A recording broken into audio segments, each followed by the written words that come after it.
And a second question, you mentioned statements made at the Munich Conference.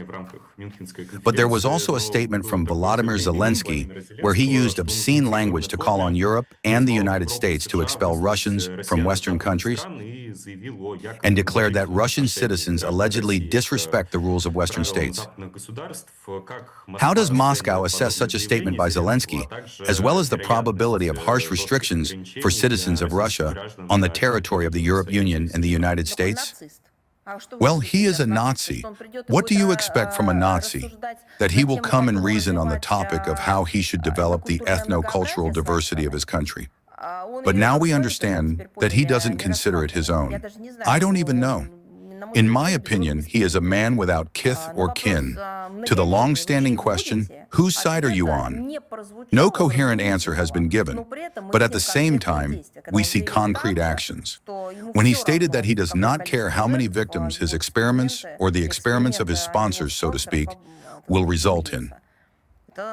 This is pure Nazism. But is this the first example? Is this the first time he has made such statements regarding the citizens of our country and millions of his own citizens? Look, for example, back in 2021, long before the start of the special military operation, Zelensky publicly called the Russian and Russian-speaking residents of Ukraine creatures who, for the sake of the future of their children and grandchildren, these are Zelensky's words, should get out of here and go to Russia. How is that even possible? Could he, for example, go to Germany now and say something about, well, say, people of another nationality living in Germany, that for the sake of their future, they should get out of Germany? Or could anyone in Germany say to representatives of another people or ethno-confessional group that, for their own good, it would be better if they left from there? They do not have the right to say such a thing, even in relation to migrants who are staying illegally on the territory of Germany, or criminals who violate all rights and rules. They have implemented and incorporated into their new ethical world such a number of restrictions that it is impossible for a person to say anything, even though he broke the law by reaching this country without an invitation, without having any rights to do so. Moreover, even having committed a crime along the way.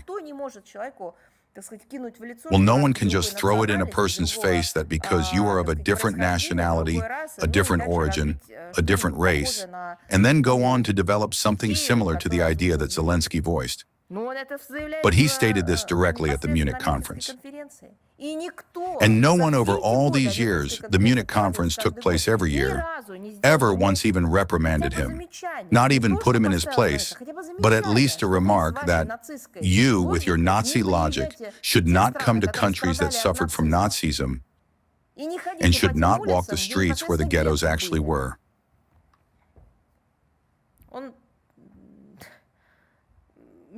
To be honest, I don't really care why he says this or why he says it. The deed is already done. In the world, Zelensky is perceived as a Nazi. It does not matter whether he was like that initially or if he was made that way for Western money, and then this essence revealed itself in him. Let psychologists, sociologists, and others deal with him. He is a Nazi who, in his political activity, relies on Nazi heroes and slogans. He has long since not so much allowed himself to do this, but rather, on the contrary, imposes this very Nazi ideology on his own population and also tries to export it to such fairs of political thought. Does anyone take him seriously today? Better to ask the question that way.